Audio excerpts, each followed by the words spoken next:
آج ہماری بہت خوش قسمتی ہے کہ ان کئی ٹی وی چینل پہ انیق احمد صاحب جو کہ پاکستان کے مشہور و معروف اینکر ہیں، جنہوں نے ٹی وی پہ دنیا ٹی وی پہ ایک عرصہ گزارا ہے، اور انہوں نے پاکستان میں انٹرم گورنمنٹ میں federal ministry of religious affair میں کام کیا ہے۔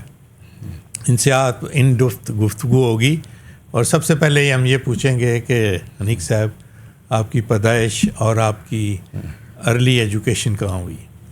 جی، السلام علیکم ورحمۃ اللہ۔ بسم اللہ الرحمن الرحیم۔ ڈاکٹر صاحب، سب سے پہلے آپ کا شکر گزار، آپ نے یہ موقع فراہم کیا۔ میں 24 کیرٹ کراچائٹ ہوں، کراچی ہی میں پیدا ہوئے، پوری زندگی کراچی میں ہی گزری، وہ پرائمری، سیکنڈری، کالج، یونیورسٹی سب کراچی ہی میں ہوئی، اور یعنی اس کے بعد پھر یعنی پڑھائی مکمل کر لینے کے بعد پھر ہماری جو جابز وغیرہ، شادی، بچے، بچوں کی شادیاں وغیرہ وغیرہ سب کراچی۔ تو کراچی ہماری جنم بھومی بھی ہے اور کراچی ہمارا عشق بھی۔ بالکل صحیح کہا، مگر یہ آپ کی پہچان جو ہے وہ ٹی وی سے ہوئی ہے، بہت سے لوگوں سے۔ تو آپ کو یہ جرنلزم اور ٹی وی کا شوق کب ہوا؟ اصل میں ڈاکٹر صاحب، جب ہم اسکول میں تھے، کالج میں تھے، یونیورسٹی میں تھے، تو وہ بولنے بالنے کا بہت شوق تھا، ڈبیٹس وغیرہ وغیرہ یہ سب چیزیں ہوتی تھیں۔ تو اس وقت تو صرف ایک ٹی وی ہوتا تھا، پی ٹی وی پاکستان میں، لیکن الحمدللہ یہ ہوا کہ 1999 میں نے پی ٹی وی سے پروگرام کرنے شروع کر دیے۔ ہمارے ایک دوست تھے پروڈیوسر، اقبال حیدر صاحب، پی ٹی وی کراچی میں، وہ مجھے لے کر گئے، اور میں اس وقت بہت گھبرایا ہوا تھا، کیونکہ پاکستان میں پہلی مرتبہ میں ٹیلی ویژن پہ آنا تھا۔ تو میں نے اقبال بھائی سے کہا، میں نے کہا اقبال بھائی بہت مشکل کام ہے، ٹیلی ویژن بھاری پتھر ہے، مجھ سے نہیں اٹھے گا، لیکن اللہ تعالیٰ ان کی بخشش فرمائے اور ان کی قبر پر بس اپنی رحمتوں کا نزول کرے، آمین۔ اقبال حیدر صاحب نے ہمیں بہت سہارا دیا، حوصلہ افزائی کی کہ تم کر سکتے ہو، تم کر سکتے ہو، تم چھوڑو اس بس۔ تو ہوا یہ کہ پھر 13 پروگرام تھے اقبال کی مختلف کتابوں پر۔ تو ہم نے وہ ایک سیریز کی، پاکستان کے جو بڑے دانشور، ادیب، شاعر، قلم کار، ان کے ساتھ پھر ہم نے ان نقادوں کے ساتھ بات کی، اور اقبال کی ایک ایک کتاب پر تفصیلی گفتگو ہوئی۔ تو بقول رسا چغتائی کے کہ پھر تو وہ جانے حیا ایسا کھلا ایسا کھلا۔ تو 99 سے 2002 تک ہم یہ کرتے رہے۔ 2002 میں جیو آیا، 14 اگست 2002 کو جیو۔ تو جیو کو ضرورت تھی ایک اینکر کی کہ جو دینی پروگرام کرے۔ تو ہمارے ایک استاد ہیں شکیل عادل زادہ، انہوں نے مجھ سے یہ کہا کہ تم جاؤ اور تم کرو۔ تو میں جیو گیا، اور انٹرویوز چل رہے تھے، بہت سے افراد کے انٹرویوز ہو چکے تھے۔ تو جب میں پہنچا اور میں نے پہنچ کر ان سے گفتگو کی، انہوں نے کہا کہ بس ہمیں آپ ہی کا انتظار تھا۔ اب وہ 2002 میں نے جیو جوائن کیا، 3 سال میں جیو میں رہا، 2005 تک، 2005 سے 2011 تک میں اے آر وائی کے ساتھ رہا۔ 2011 میں دنیا ٹی وی آ گیا، اور یہاں کیونکہ ہماری جو محبت قرآن سے وہ شروع سے رہی، لیکن جیو میں اور اے آر وائی میں ہم سوشل ایشوز پہ ہی بات کرتے تھے، پولیٹیکل ایشوز پہ ہی بات کرتے تھے، لیکن اب میں نے یہ 2011 میں یہ سوچا کہ اب مجھے صرف قرآن پر فوکس کرنا چاہیے، قرآن کی آیات کو لے کر پروگرام کرنا چاہیے، اور قرآن کریم کی ان آیات کو لمحے موجود سے جوڑنا چاہیے کہ قرآن پرانا کیوں نہیں ہوتا۔ تو قرآن تا قیامت ذہن انسانی کی امامت کیسے کرتا ہے. آج کے نوجوان کو مطمئن کیا جائے, اسے لاجواب نہ کیا جائے. تو قرآن کریم تو ایک سمندر ہے. قرآن کریم کو سمجھنا, اسے بیان کرنا ایک زندگی ناکافی ہے. تو 2011 سے مسلسل یہ کام ہو رہا ہے. اب یعنی اللہ تعالیٰ کا فضل و کرم ہے کہ 14 سال مکمل ہو گئے ہیں اور ہم ابھی 15ویں برس میں داخل ہو چکے ہیں. پاکستان کی تاریخ میں یہ پہلا پروگرام ہے کہ جو روزانہ کی بنیاد پہ ہوتا ہے اور 15ویں برس میں داخل ہو گیا ہے بحمد اللہ. انیق صاحب, آپ حیران ہوں گے کہ میری آپ سے روشنائی میری والدہ نے کرائی. اور جس پہ پروگرام کا آپ ابھی ذکر کر رہے ہیں, میری والدہ وہ پروگرام بہت خوبی سے اور بہت دھیان سے سنتی تھی. یہاں تک کہ میں جب ان کے پاس جاتا تھا شام کو, تو آپ کا اگر پروگرام لگا ہو تو وہ کہتے تم بیٹھ جاؤ, پہلے یہ میں پروگرام دیکھ کے ختم ہو جائے پھر میں یہ سمجھتا ہوں کہ یہ بات تو والدہ نے سمجھائی تھی. آپ سے تعلق ہمارا والدہ اور ٹی وی سے تھا, لیکن ہمیری کوشش دیکھیں کہ آپ ہمارے ساتھ ہیں. آپ یہ ہمیں بتائیں کہ بچپن میں جب بھی آپ بڑے ہوتے ہیں تو آپ کا کوئی پولیٹیکل یا آپ کا ریلیجس رول ماڈل ہوتا ہے. آپ کا بھی, آپ نے بھی جب بھی بچپن سے یا بڑے ہوئے تو آپ بتائیں کہ آپ کا ریلیجس اور پولیٹیکل رول ماڈل پاکستان میں کیا تھے؟ ڈاکٹر صاحب پڑھنا شروع کیا, یعنی جب ہم کالج میں آ گئے تو تھوڑی سی میچورٹی بڑھ گئی, یعنی اسکول کے مقابلے میں. قرآن سے محبت, جیسا کہ ہم نے عرض کیا, بہت سارے سوالات ذہن میں موجود رہتے تھے, جواب نہیں ملتا تھا. تو ہماری ملاقات ہو گئی سید ابو الاعلیٰ مودودی رحمۃ اللہ علیہ کی کتابوں سے. بس اب میں کیا عرض کروں, مجھے اپنے تمام سوالوں کے جوابات مولانا نے دے دیے. اور میں ان کے حصار میں, یعنی یہ بات کر رہا ہوں میں کوئی 80 کی, اور اب یہ 45 سال گزر چکے ہیں, میں اس ٹرانس سے, اس حصار سے اب تک باہر نہیں آیا. اور میں آپ کی خدمت ڈاکٹر صاحب ایک بات یہ عرض کروں کہ کوئی ایک دن بھی میری زندگی میں نہیں گزرا آج تک, یعنی 80 سے لے کے آج تک, کہ میں نے مولانا کی کسی کتاب کو نہ پڑھا ہو اور دن گزر گیا. ماشاء اللہ. مجھے ایک بڑی عقیدت, یعنی عقیدت کا لفظ شاید چھوٹا لگتا ہے. مولانا جس انداز سے, جس مدلل انداز سے گفتگو فرماتے ہیں, اور وہ لاجواب نہیں کرتے, وہ قائل کرتے ہیں, اور جس شائستگی سے, جس نفاست کے ساتھ, اور جس بھاری بھرکم دلیل کے ساتھ, ہے نا, ادعو الی سبیل ربک بالحکمہ والموعظۃ الحسنہ وجادلہم باللتی ہی احسن, جیسا قرآن کریم فرما رہا ہے, یعنی گفتگو کے آداب سکھا رہا ہے. تو مولانا ہمیں گفتگو کے آداب سکھاتے ہیں. اور مولانا کے بہت سارے جملے ہیں. ایک جملہ مولانا کا جو مجھے بہت پسند ہے, کئی جملے ہیں مولانا کے, کہ دین پیش کرنے والے کو کبھی غصہ نہیں آتا.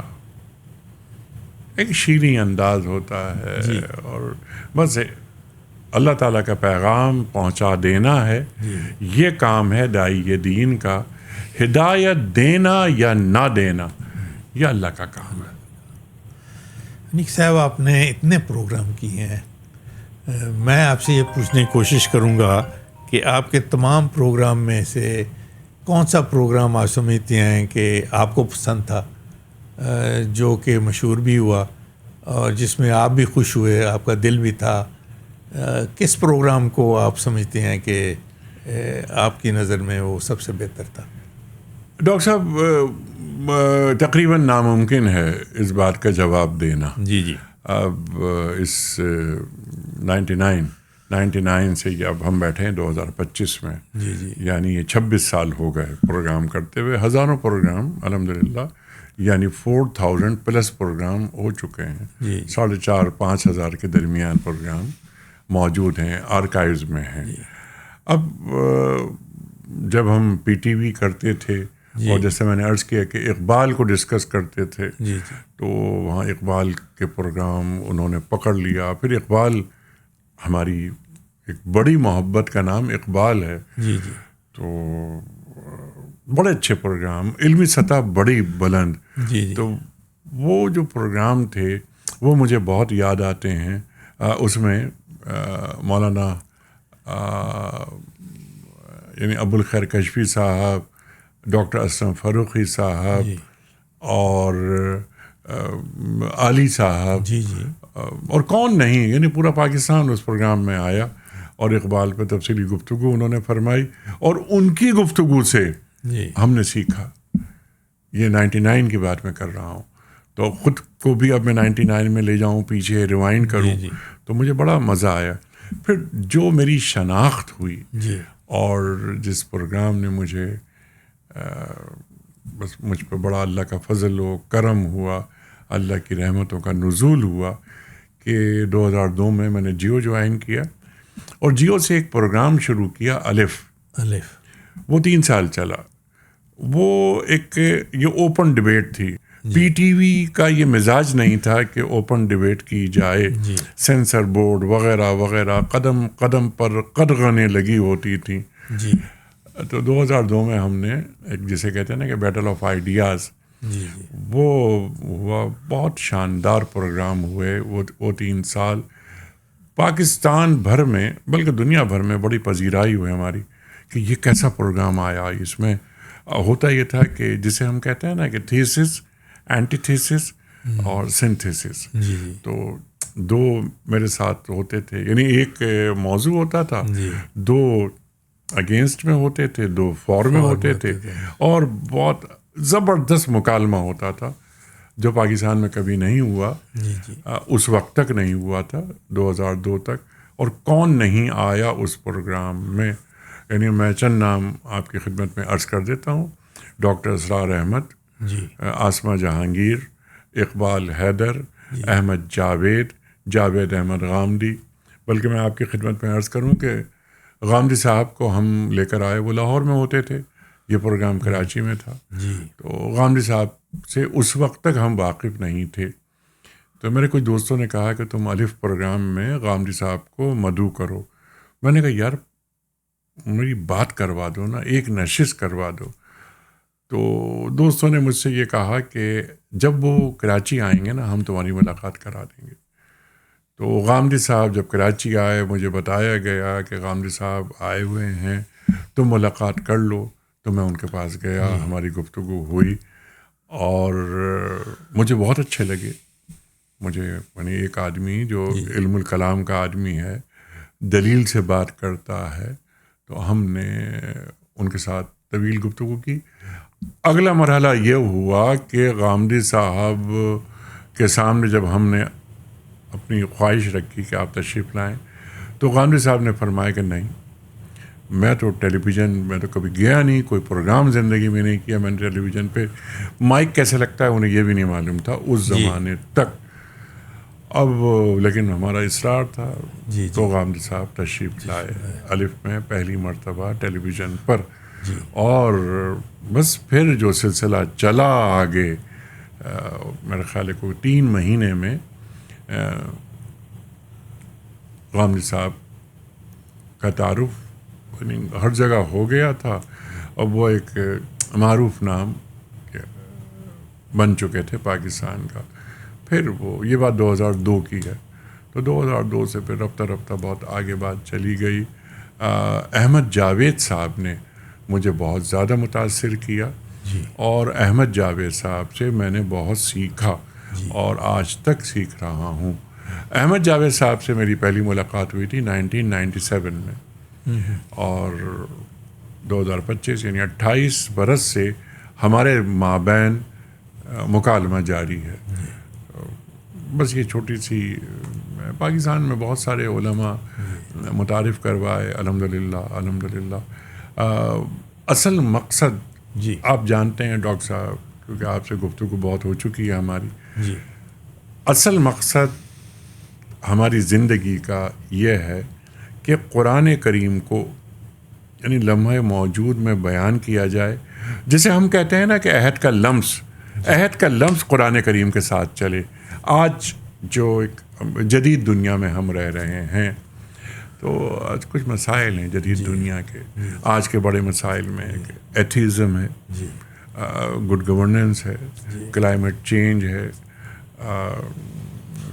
اور بہت سارے مسائل, فائنینس ہے, اکنامکس ہے. اب ہمارا دین اور ہماری کتاب قرآن کریم ہر مسئلے کا حل پیش کرتی ہے. تو کیسے پیش کرتی ہے؟ اب جیسے میں نے ابھی معیشت کی بات کی. معیشت بہت بڑا مسئلہ ہے دنیا کا. ہمارا بھی مسئلہ ہے, تھرڈ ورلڈ کنٹریز کا مسئلہ ہے. افسوسناک بات یہ ہے کہ اکثریت میں مسلمان ریاستیں تھرڈ ورلڈ میں ہیں. اب وہ کہلا یکون دولتم بین الاغنیاء منکم قرآن کریم بیان کر رہا ہے. تو قرآن کریم فنڈامنٹلز دیتا ہے نا, تو ان فنڈامنٹلز کو سسٹم میں تبدیل کرنا وہ اس عہد کے آدمی کا کام ہے. تو آج ہی گفتگو میں کر رہا ہوں 2025 میں, 2125 میں یہ گفتگو بالکل آؤٹ ڈیٹڈ ہو جائے گی, لیکن قرآن موجود ہوگا. سیرت سرکار دو عالم صلی اللہ علیہ وآلہ وسلم موجود ہوگی. تو قرآن اور صاحب قرآن اصول دیتے رہیں گے. اس عہد کا آدمی ان اصولوں سے استنباط کرتے ہوئے سسٹم بنائے گا. بالکل آپ نے صحیح کہا کہ فنڈامنٹل چینج نہیں ہوں گے, وقت کے ساتھ اس کو لوگ جو آئیں گے اس کو چلائیں گے. انیک صاحب, یہ دین پہ بات کرنا یہی بہت بڑی بات ہے, لیکن ایک اینکر ہونے کی حیثیت سے ایک سینسٹیوٹی جو دین میں ہے اس کو بیلنس کرنا, اور خاص کر ان لوگوں سے جن سے آپ بات کرتے ہیں, اب یہ کیسے ممکن کر لیتے ہیں کہ یہ بیلنس بہت بھی رکھیں؟ اچھی بات کی آپ نے, بہت زبردست بات کی آپ نے. دیکھیے ڈاکٹر صاحب, آپ کا بھی بہت مطالعہ ہے. میں آپ سے عرض کروں, فوکس کریں قرآن کریم پر. جی کبھی کوئی اختلاف نہیں ہوگا, یعنی مسلک کی طرف جانے ہی نہ دیں. جی مسلک پر گفتگو ہوتی ہے تو مسلک کو فائدہ پہنچتا ہے, دین کو نقصان پہنچتا ہے. ہم نے جتنے پروگرام کیے, جی یعنی میرا آخری پروگرام بھی جو ہوا جی اس 26 برس میں, ان 26 برسوں میں, تو اس میں ہم نے کیا کیا, جیسے میں نے آپ سے عرض کیا تھا کہ ہم قرآن کریم کی ایک آیت لیتے ہیں, روزانہ ایک آیت. اس آیت کو تلاوت میں خود کرتا ہوں. جی اس کے بعد جو میرا مہمان ہوتا ہے, جو ایک بڑے عالم دین ہوتے ہیں, ایک بڑے اسکالر ہوتے ہیں, ان سے ہم اس آیت پر بات کرواتے ہیں کہ کھولیں اس آیت کو, جی اور یہ کیا معنی مفاہیم ہیں. دیکھیے لفظ تو وہیکل ہے نا, لفظ ایک وہیکل ہے, معنی اس کے سوار ہیں. وہیکل وہی رہتا ہے, سوار تبدیل ہوتے رہتے ہیں, فنڈامنٹلز کبھی تبدیل نہیں ہوں گے. تو قرآن کریم آج کے انسان سے کیا مخاطبت کر رہا ہے؟ جب آپ پروگرام کی علمی سطح بلند کر دیتے ہیں تو پوری توجہ ہمارے معزز علماء کی صرف قرآن سمجھنے اور سمجھانے پر ہوتی ہے. کبھی بھی کوئی اختلاف, یعنی اگر قرآن پہ بات ہو رہی ہو تو اختلاف کیسے ہو سکتا ہے؟ جی کیسے ہو سکتا ہے؟ تو قرآن تو بائنڈنگ فورس ہے نا. جی تو قرآن لے کے چلتا ہے سب کو. تو آج بھی امت کی سطح پر یکجا کرنے کے لیے قرآن کو, یعنی قرآن واحد ذریعہ ہے امت کو یکجا کرنا. یہ جو جیسے دیوبندی, بریلوی, اہل حدیث, سنی, شیعہ, یہ تو پارا کر رہی ہیں نا یہ چیزیں, لیکن قرآن پہ سب ایک ہیں. تو قرآن کی طرف امت کو لانا, بس یہ اول دن سے ہمارے ذہن میں یہ خیال تھا, اور اللہ سے مدد مانگی, اللہ سے مدد مانگی. امین صاحب, یہ سوال جو ہے نا بہت اہم ہے, کیونکہ ہمارے اسکالر جو ہیں، دینی اسکالرس کو جو سب سے بڑا چیلنج یہ ہے کہ ان کی بات عام لوگوں تک نہیں پہنچتی، اور دینی علماء کی بات عام لوگ میں پہنچانے میں آپ کا نام سر فہرست ہے. ارے بس تو میں آپ سے یہ گزارش کروں کہ ہمیں یہ سمجھائیں کہ ہماری بات کیوں نہیں پہنچتی عام پبلک کے پاس، اور کیا طریقہ کار ہم کر سکتے ہیں کہ یہ بات پہنچے. یہ بات دیکھیے، اب اس کا جواب اللہ کے رسول صلی اللہ علیہ وآلہ وسلم ارشاد فرماتے ہیں کہ کلموا الناس علی قدر عقولہم، سامنے والے کی جو ذہنی سطح ہے اس کے مطابق بات کرو. ہم معرب اور مفرس مروب کر دینے والی زبان بیان کر کے کیا ابلاغ دین کر رہے ہیں؟ نہیں کر رہے. اچھا، وائس چانسلر بیٹھے ہوئے ہیں، پروفیسرز، ڈاکٹرز بیٹھے ہوئے ہیں، تو گفتگو کا لیول خود بخود بلند ہو جائے گا. لیکن جب آپ پبلک میڈیم پر آتے ہیں، یعنی آپ ٹیلی ویژن پہ ہیں، تو اس میں ہر طبقہ آپ کو دیکھ رہا ہے. تو ہمارے ایک استاد جب ہم نئے نئے آئے نا ٹیلی ویژن پر PTV میں، تو ان کا نام تھا عبد الکریم بلوچ. وہ تھے کراچی TV کے GM. انہوں نے 2-3 باتیں بہت شاندار ہمیں سکھائیں، بتائیں. تو اس میں سے ایک بات یہ بھی تھی کہ جب بھی گفتگو کرو تو یہ سوچ کر کرو کہ تمہاری آڈینس حد سے حد میٹرک ہے. حد سے حد میٹرک ہے. تو اپنی بات کو پہنچانا نا. دین کو بہت ہی آسان، الدین و یسرن، دین میں آسانیاں ہیں. یہ اللہ کے رسول کا فرمان صلی اللہ علیہ وآلہ وسلم. اللہ تعالیٰ قرآن کریم میں کیا فرما رہا ہے کہ یرید اللہ بکم الیسر. اللہ کا یہ ارادہ ہے کہ تمہارے ساتھ آسانیوں کو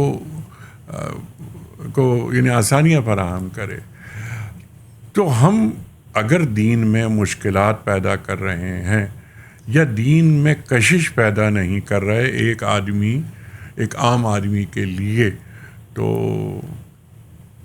کیا ہم دین پیش کرنے کا حق ادا کر رہے ہیں؟ دیکھیے، اللہ کے رسول صلی اللہ علیہ وآلہ وسلم کے پاس اگر کوئی دیہاتی آئے، یعنی کسان وغیرہ یہ آئے، تو گفتگو سامنے والے کو دیکھ کر آپ نے فرمائی. لیکن جب نجران کا وفد آتا ہے، جب مسیحی علماء آتے ہیں، تو گفتگو کی سطح کچھ اور ہو جاتی ہے. دین کو آسان بنا کر، پرکشش بنا کر، اور سامنے والے کی ذہنی سطح کو پیش نظر رکھ کر بات کرنا ہے. وَلَقَدْ يَسَّرْنَا الْقُرْآنَ لِلذِّكْرِ فَهَلْ مِن مُدَّكِرٍ. اللہ تعالیٰ سورہ قمر میں دوہرا رہا ہے بار بار اس آیت کو. ہم نے قرآن کریم کو آسان کر دیا. ہے کوئی جو نصیحت لے، لیکن جو قرآن کریم کے مشکل مقامات ہیں، تو اس کے تعلق سے اللہ کیا فرما رہا ہے قرآن کریم میں؟ فَاسْأَلُوا أَهْلَ الذِّكْرِ إِن كُنتُمْ لَا تَعْلَمُونَ. سوال کرو اہل ذکر سے اگر تم نہیں جانتے. تو قرآن کریم یعنی مشکلات القرآن جو ہیں، مشکل موضوعات ہیں، بڑے ایسے عنوانات ہیں کہ جس پر بڑے مفکرین نے لکھا ہے. اگر وہ چیز نہیں آ رہی سمجھ میں، تو کسی اہل علم اور اہل ذکر کی خدمت میں زانو تلمس طے کر کے بیٹھا جائے اور قرآن کریم سیکھا جائے. بہت خوب. انیک صاحب، آپ کو ایک federal minister of religious affair ہونے کی حیثیت سے آپ کو حج میں انوالو ہونے کی آپ کو موقع ملا تھا. آپ ہمیں بتائیں کہ آپ نے حج ایک بہت بڑا، یہ چھوٹا موٹا کام نہیں ہے، جی بہت بڑا مونومنٹل کام ہے، خاص کر پاکستان میں. تو آپ اس کے حوالے سے بتائیں کہ جب آپ منسٹر تھے، آپ نے حج کے بارے میں کیا کیا سہولتیں دیں. اچھا ڈاکٹر صاحب، بالکل موضوع ایک دم چینج ہو گیا. تو اب میں دوبارہ، میں قرآن ایک فیز ہوتا ہے، جی ایک آدمی جب قرآن سے پہ بات کرتا ہے وغیرہ وغیرہ، آپ جانتے ہیں. ہاں، ہوا یہ کہ جب ہم پہنچے تو میرے کچھ استاد ہیں، میں نے ان سے پوچھا کہ کیا مجھے اسلام آباد جانا چاہیے. اور مجھے یہ کام کرنا چاہیے. تو یعنی ایک یہ پاور کوریڈورز جو ہوتے ہیں نا, تو یہ پاور کوریڈورز وغیرہ آپ جانتے ہیں, میں کیا عرض کروں. اب یہ ہوا کہ انہوں نے کہا کہ جاؤ اور جتنا کنٹریبیوٹ کر سکتے ہو ریاست کے لیے وہ کرو. ظاہر ہے پاکستان ہماری پہلی محبت ہے. میں گیا. اچھا, وہ جو آپ نے بات فرمائی, اب جب ہم بیٹھ گئے جا کر وزارت کی اس پہ, اس کرسی پر, اس منصب پر, تو میں نے یہ سوچا ڈاکٹر صاحب کہ جب یہاں ہم آئے ہیں تو کچھ کر کے جائیں گے. تو حج کے حوالے سے میں نے جو اپنا اسٹاف ہے, ہمارے سیکرٹری صاحب اور ہمارے ایڈیشنل سیکرٹری, جوائنٹ سیکرٹری وغیرہ وغیرہ, اور مجھے بہت اچھے لوگ ملے الحمدللہ. بہت میں نے آفتاب عبدالرانی صاحب کے ساتھ کام کیا, میں نے ڈاکٹر عطاء الرحمان صاحب کے ساتھ کام کیا, سجاد حیدر یلدرم جوائنٹ سیکرٹری تھے, وہ تو بہت ہی دین سے محبت کرنے والا نوجوان,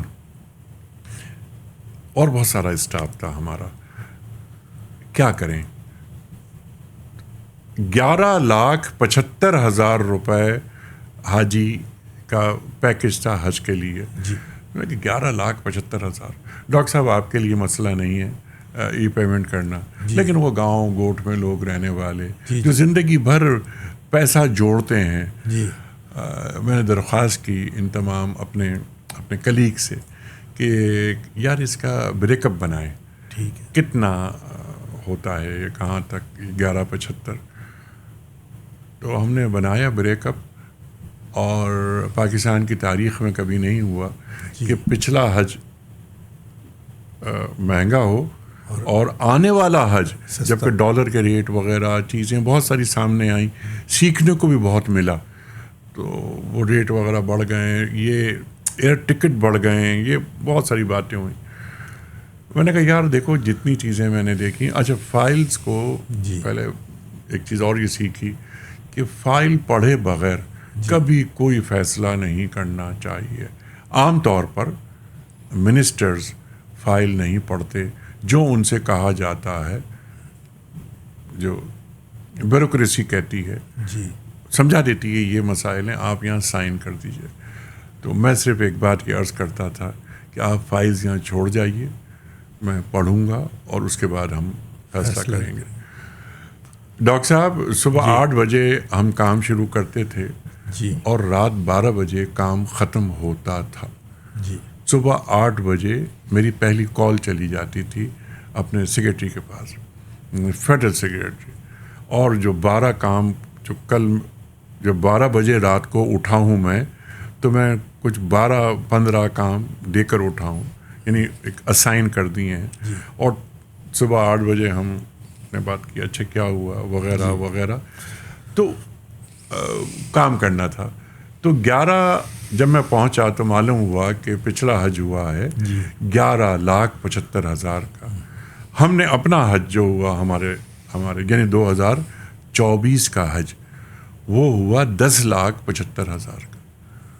تمام حجاج کو ہم نے 1,00,000 روپے فی حاجی کنسیشن. اور کچھ مسائل پیدا ہوئے کہ یہ کیا ہوا, یہ مسئلہ, کیونکہ سیف کھیلنا ہوتا ہے. ہم نے یہ بات عرض کی کہ دیکھو یہ من استطاع الیہ سبیلہ کی بات ہے نا, قرآن کریم فرماتا ہے کہ جس میں استطاعت ہو وہ حج کرنے کے لیے جائے. عبادت کو استطاعت میں لانا یہ بھی ریاست کا کام ہے. عبادت کو آسان بنائے نا, ہر شخص جائے حج پر.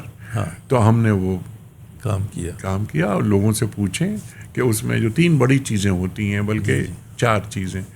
ایئر ٹکٹ ہے, وہ کوئی اتنا بڑا معاملہ نہیں ہوتا. یہ چوتھی چیز ہے. پہلی چیز یہ ہے کہ کیٹرنگ. حاجی دن میں 3 مرتبہ کھانا کھاتے ہیں. پوچھئے گا کسی سے. اچھا, خود گیا میں اور تمام کیٹرر سے میری میٹنگ, جاتا رہا بار بار. اور اکوموڈیشن, ان کی رہائش, وہ ایک بلڈنگ میں جا کر ان کے ریٹس بھی, اب یہ ریٹس وہ بھی ایک لمبی کہانیاں ہیں, میں کیا عرض کروں آپ سے. ان کے ریٹس وہ کم کروائے. اور ٹرانسپورٹیشن یہ ہوتی ہے, جب حاجی جاتا ہے یہاں سے تو ایئرپورٹ سے وہ اپنی رہائش گاہ جاتا ہے. جی جی تو ایک ٹرانسپورٹ وہ ہوتی ہے. دوسری ٹرانسپورٹ مکہ اور مدینہ کے درمیان وہ ٹرانسپورٹ ہم پرووائڈ کرتے ہیں, یعنی حکومت پرووائڈ کرتی ہے.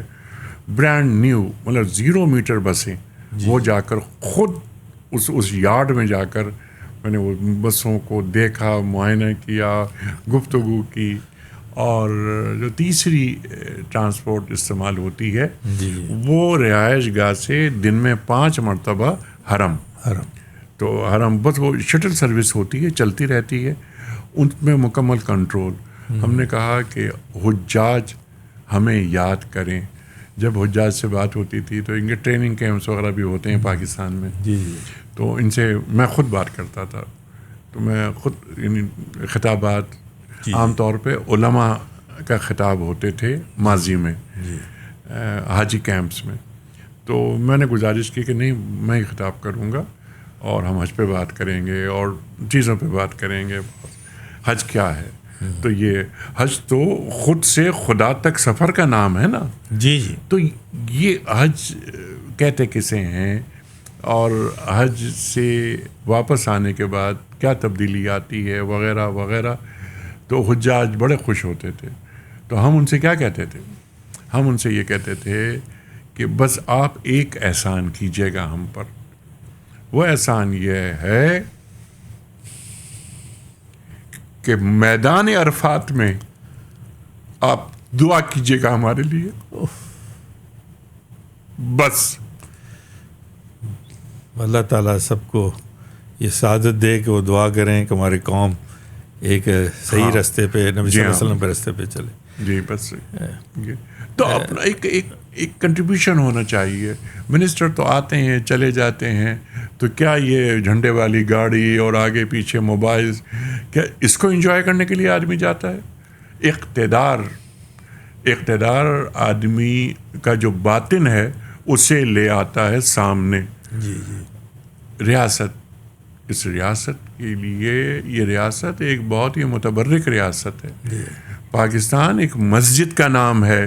جی جی اس میں کنٹریبیوٹ کرنا چاہیے. بالکل صحیح کہا. انیک صاحب, آپ منسٹر ہونے کی حیثیت سے ایک اور پورٹ فولیو بھی ہوتا ہے جو کہ انٹرفیتھ. جی جی وہ بھی تھا. اور مائنورٹیز, اور یہ ایک سینسٹیو چیز ہے. جی لیکن یہ بھی آپ کی پورٹ فولیو میں ہے جی کہ انٹرفیتھ ڈائلاگ, ڈیفیکلٹی, مائنورٹیز. جی تو آپ کے وقت میں آپ نے سبجیکٹ کو کیسے اس پہ بہت کام ہوا الحمدللہ. میں عرض کرتا ہوں انٹرفیتھ ہارمنی, جی جی اس پر ہم نے بہت کوشش کی. اب اس پہ کیا, یعنی اپنا تذکرہ اپنی زبان سے کرنا بد ذوقی ہے. کارڈینل پاکستان میں جوزف کوٹس, یہ پاکستان لوگوں کو معلوم نہیں ہے کہ کتنے بڑے بڑے ہیرے موجود ہیں ہمارے پاس. پاکستان کی تاریخ میں صرف 2 کارڈینلز آئے ہیں آج کے موجودہ عہد کے, یعنی موجودہ پاکستان کے جو کارڈینل ہیں وہ جوزف کوٹس ہیں. 133 کارڈینلز ہوتے ہیں دنیا میں جو نئے پوپ کا انتخاب بھی کرتے ہیں. وہ گئے تھے ابھی نئے پوپ کے لیے ووٹ ڈال کر آئے. بہت لرنڈ آدمی ہیں, well read person Joseph Coates, ماشاء اللہ. بات کر کے بڑا مزہ آتا ہے. لاہور کے ہیں اور وہ لیکن کراچی میں ان کا مستقل قیام ہے. جی تو ان سے ملا میں, اور جس انٹرفیتھ کے حوالے سے وہ گفتگو ہوئی. جی تو اس کا جو کینوس انہوں نے بڑا کیا اور کس طرح مل کر کام کر سکتے ہیں, یعنی جسے ہم کہتے ہیں ڈاکٹر صاحب کہ منیمم کامن ایجنڈا کیا ہو سکتا ہے.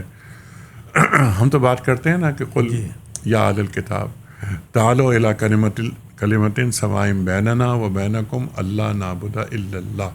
آؤ اہل کتاب, آؤ جی ان چیزوں پہ اشتراک کرو کہ جو ہمارے اور تمہارے درمیان کامن ہے.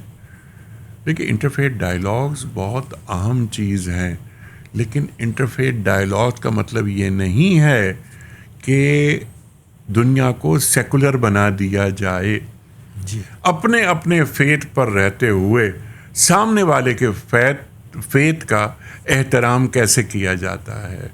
ہم نے سمپل سی بات کی ہے کیونکہ یہ مسیحی بھائی ہمارے, یہ ظاہر ہے ان کے پاس یعنی بائبل میں جی سرکار دو عالم صلی اللہ علیہ وآلہ وسلم کا ذکر کہاں کہاں ہے اور کس احترام کے ساتھ ہے، اور قرآن کریم میں مسیح علیہ السلام کا ذکر کہاں کہاں ہے اور کس احترام سے ہے.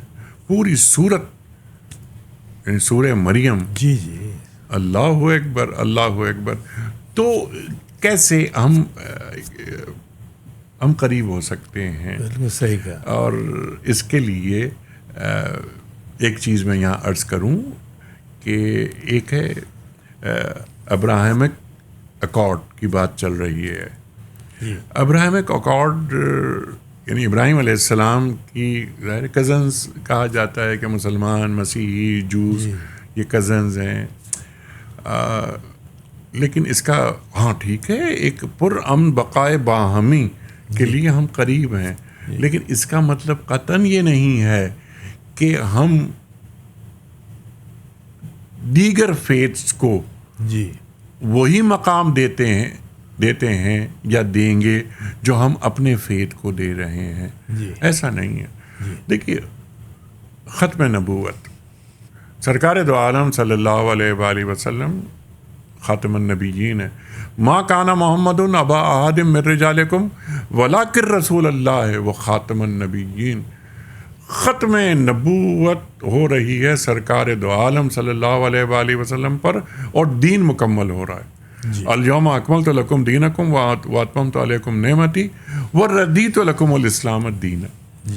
تو یہ نہیں ہو سکتا کہ سرکار دو عالم صلی اللہ علیہ وآلہ وسلم، مسیح علیہ السلام اور موسیٰ علیہ السلام، ان کو بڑا احترام کرتے ہیں ہم ان کا. لا نفرق بین احد من رسلی، قرآن میں اللہ فرماتا ہے. ہاں، ان کے رسول ہونے میں کوئی ہم ان میں فرق نہیں کر رہے. ہم مانتے ہیں کہ رسول ہیں، لیکن اب قیامت تک کے لیے جو شریعت ہے وہ شریعت محمدی صلی اللہ علیہ وآلہ وسلم. بالکل آپ نے صحیح کہا. اسی ٹاپک میں چاہ رہا ہوں کہ آپ اسلام کے اور دین پہ اتنی گفتگو کرتے ہیں. مسلم امہ کو آج سب سے ضرورت دین کے اعتبار سے کیا ضرورت ہے؟ دین کے اعتبار سے سب سے بڑی ضرورت یہ ہے جو ہم سینکڑوں مرتبہ، شاید ہزاروں مرتبہ ٹیلی ویژن پہ کہہ چکے ہیں کہ لیکن طریقہ ہوتا نا، ایک تو یہ کہ سمپل بات کہ قرآن کریم کو سمجھ لیں. جی جتنا قرآن کریم ہم سمجھتے چلے جاتے ہیں، ہمارا ذہن مسلکی جو آلودگیاں ہیں ان سے پاک ہوتا چلا جاتا ہے. اس کا حل یہ کہ دنیا کا کوئی بھی مصروف سے مصروف مسلمان وہ 15 منٹ روز نکال سکتا ہے.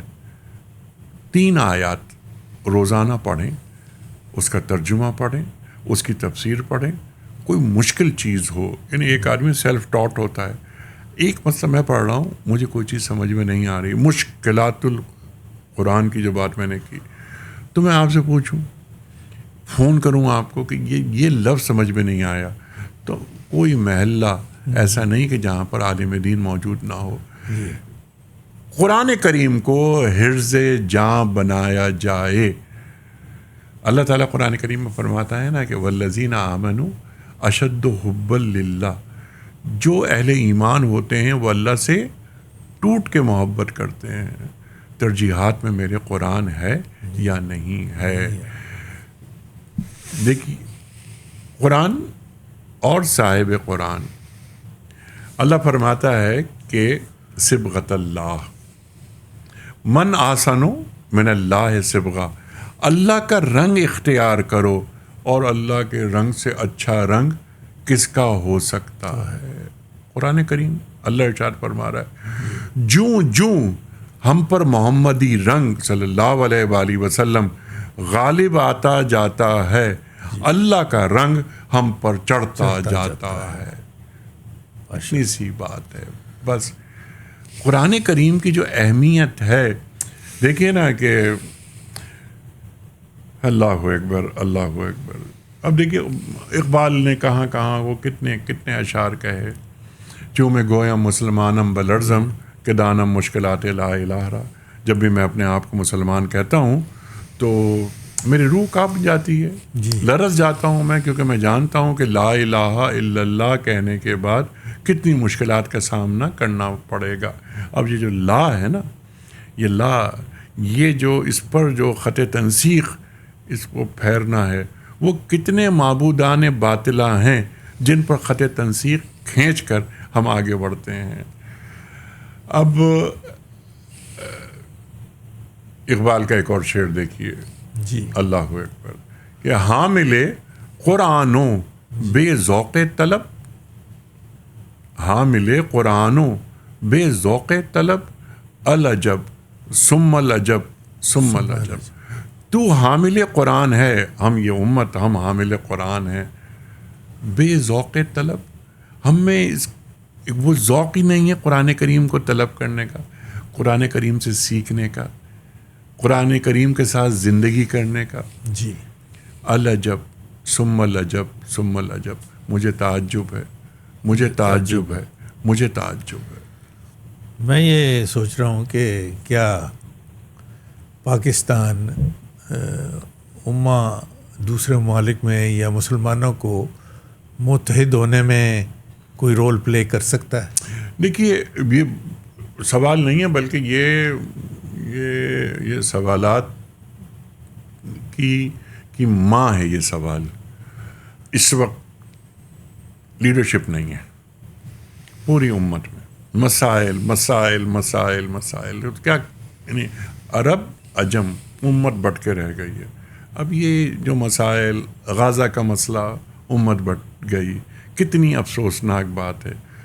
اب ہم مغرب کو برا کہتے ہیں من حیث امہ, مغرب کا رویہ, لیکن آپ یہ دیکھیں کہ غازہ کے معاملات میں مغرب کا رویہ مسلمان ریاستوں کے رویے سے زیادہ بہتر نکلا. انسان کے نام پر نکلا. تو ایک انسان کا ضمیر ہوتا ہے جو جاگا رہتا ہے, تو مغرب نے بتا دیا کہ ہمارا جو ضمیر ہے وہ آپ سے زیادہ جاگا ہوا ہے.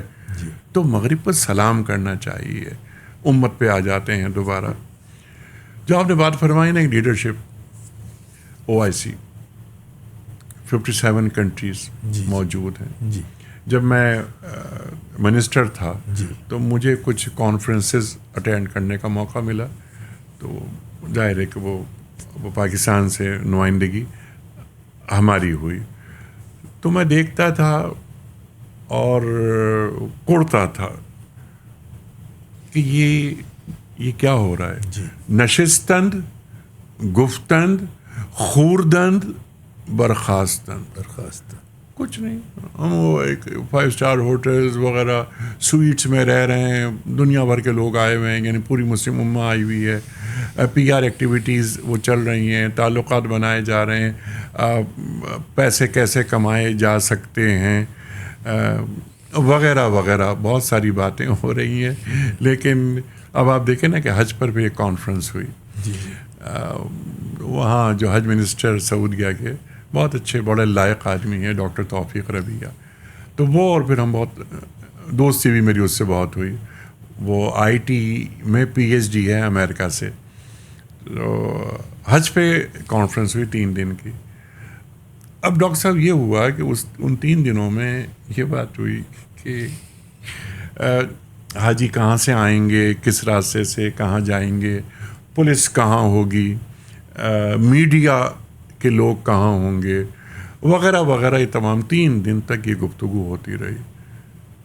لیکن اس 3 دن میں کوئی 5 منٹ بھی حج پر بات نہیں ہوئی کہ اللہ کیوں بلاتا ہے. تو کیونکہ وہ دوست ہمارے تھے, ہیں, لیکن ہماری گفتگو ذرا ٹیڑھی کچھ ہوتی تھی ان سے. جب بھی پاکستان بھی آئے تو میں ہی میزبان ہوتا تھا ان کا, وہ جہاز سے انہیں میں ہی لے کر آتا تھا, اور جب وہ جاتے تھے پاکستان سے تو میں انہیں جہاز میں چھوڑتا تھا, پہنچتا تھا, خدا حافظ کہتا تھا.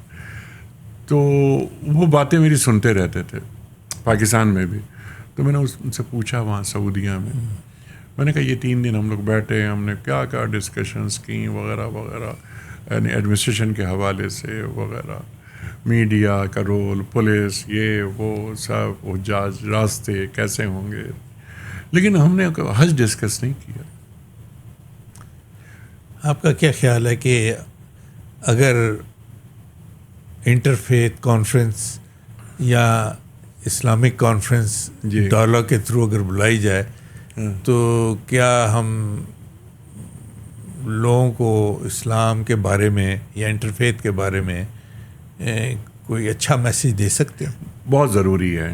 اچھا دو باتیں ہیں نا, ایک تو ہے کہ امت کی سطح پر جی جس طرح آپ نے فرمایا کہ لیڈرشپ وغیرہ, ایک تو ہے امت یعنی اپنے گھر کو آرڈر میں رکھنا. جی دوسری یہ بات آپ نے فرمائی کہ انٹرفیتھ ڈائلاگ یہ ہونے چاہیے, یقیناً یہ ہونے چاہیے.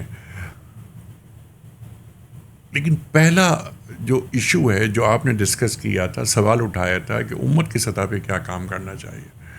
دیکھیے اس میں 2-3 کام بہت ضروری ہے. پھر میں اس سوال کی طرف آتا ہوں. ایک ہے نا پرائمری, سیکنڈری لیولز ہوتے ہیں نا مسائل کے. کیا یہ ضروری ہے کہ ہماری یعنی مسلم امہ کی جو ٹریڈ ہو وہ US ڈالر میں ہو؟ کیا جس طرح یورو آیا جی اور یورو نے جگہ بنائی اپنی, جی ہم ایک اپنی کرنسی نہیں کوائن کر سکتے امہ کی سطح پر؟ ہمارے پاس کوئی 12-15 بڑے ملک ہیں جن کی GDP بہت اچھی ہے, بہت مالدار ممالک ہیں. یہ اصل میں تصور امت پیدا کرنا ضروری ہے کہ تصور امت ہے کیا. انما المؤمنون اخوہ, قرآن کریم فرما رہے ہیں میں اور آپ صاحب ایمان ہیں, ہم بھائی بھائی ہیں. قرآن فرما رہا ہے میں آپ کو بھائی سمجھ بھی رہا ہوں. تو پھر آگے کی باتیں ہیں نا. جی پھر یہ اب بتایا جاتا ہے کہ یہ بھائی یوسرون علی انفسہم ولو کان بہم خصاصہ. یہ اللہ قرآن فرما رہا ہے جو ہم مومن, آپ مومن, ایک چیز چاہیے مجھے اور وہی چیز آپ کو بھی چاہیے. میں یہ کہہ رہا ہوں, یہ سوچ رہا ہوں کہ آپ اس کے زیادہ حقدار ہیں اور یہی خیال یہی سوچ آپ کی بھی ہے, تو میں وہ چیز آپ کو پیش کر رہا ہوں. آپ نے کہا نہیں نہیں نہیں نہیں نہیں, اس کی اہمیت آپ کے لیے زیادہ ہے. دین یعنی صحابہ کیسے رہتے تھے ایک دوسرے کے ساتھ, صحابہ کا رویہ کیا ہوتا تھا, دین ہے کیا, دین تو آکسیجن ہے نا. جی کیا ہم یہ سوچتے ہیں امت کی سطح پر یہ کوئی 1 ارب 80 کروڑ افراد کے اقبال یاد آتے ہیں جی کہ افراد کے ہاتھوں میں ہے اقوام کی تقدیر, ہر فرد ہے ملت کے مقدر کا ستارہ.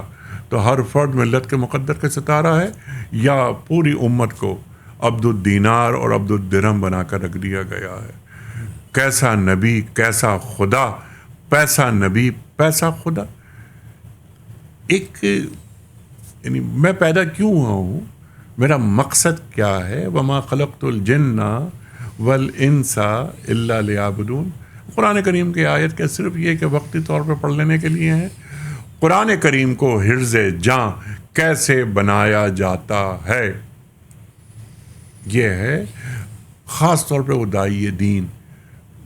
2 چیزیں بس, ایک علم ہو قرآن کریم کا, یعنی میں جو چیز پیش کر رہا ہوں یعنی میرا کوئی بھی سبجیکٹ ہو, آپ ڈاکٹر ہیں جی اور آپ اپنے پروفیشن جب بات کریں گے تو معلوم ہوگا کہ ایک ڈاکٹر بات کر رہا ہے. جی یہ کوئی میں بات نہیں کر سکتا, آپ بات کر سکتے ہیں, لیکن کوئی عالم دین ہے جو دین پیش کر رہا ہے. العلماء ورثۃ الانبیاء, اللہ کے رسول فرما رہے ہیں صلی اللہ علیہ وآلہ وسلم علماء انبیاء کے وارث ہیں. تو قرآن کو پیش کریں, ابلاغ کریں قرآن کا علم, قرآن کا علم حاصل کریں. هل يستوي الذين يعلمون والذين لا يعلمون, جن کے پاس علم ہے وہ اور جن کے پاس علم نہیں ہے وہ دونوں برابر کیسے ہو سکتے ہیں؟ صحیح. دوسری چیز ہے کردار. بالکل صحیح. کہ دین پیش کرنے والا آدمی اسے معلوم ہو کہ میرا کردار کیا ہونا چاہیے. صحیح. ایک چیز یعنی آسانی کے لیے, حالانکہ دین اور دنیا میں فرق نہیں ہے, دنیا کو بھی دین کا خادم ہونا چاہیے, لیکن ایک سمجھنے کے لیے ایک طرف ہے دین اور ایک طرف ہے دنیا. دین پیش کرنے والے کا رویہ دیکھا جائے اسے زیادہ کشش دین میں محسوس ہوتی ہے یا دنیا میں. بس انیک صاحب یہ دین جو ہے نا یہ سوشل میڈیا میں کیسے ہم یہ کوشش کریں کہ کوئی دین کے بارے میں کوئی غلط چیز نہ پیش کر دے, کیونکہ اس وقت یہ مشکل ہو چکی ہے ریاست کہ اس کے لیے کوئی سدباب ہونے کا آپ کا کیا خیال ہونا چاہیے؟ اس کا یہ ہے کہ جیسے اب پیمرا ہے ہمارے پاس جی جی پاکستان میں جی تو اپنا رول پلے کرے. یہ کیا بات ہے؟ آج دیکھیے نا, جیسے میں ابھی عرض کروں دوبارہ وہی مثال میں دیتا ہوں. آپ کارڈیولوجسٹ ہیں, آپ کوئی بات جو آپ کا جو منصب ہے اس سے کم بات ہو تو آپ ڈاکٹرز کم از کم ڈاکٹرز تو احتجاج کریں گے, ارے یہ کیا بات پیش کر دی. یہ تو ہمارا جو علم ہے اس کو کنٹراڈکٹ کرتی ہے. جی جو قرآن ہے نا وہ آپ کی ڈاکٹری سے اوپر کی چیز ہے. جو قرآن پیش کیا جا رہا ہے, اب سورہ فاتحہ پہ بات ہو رہی ہے صرف. سورہ فاتحہ کے بغیر کوئی نماز ہو ہی نہیں سکتی. اللہ کے رسول فرما رہے ہیں صلی اللہ علیہ وآلہ وسلم, تو الحمدللہ رب العالمین پہ جب بات کوئی کر رہا ہے اسے وہ بتائے کہ یہاں ہم سے کیا مراد ہے.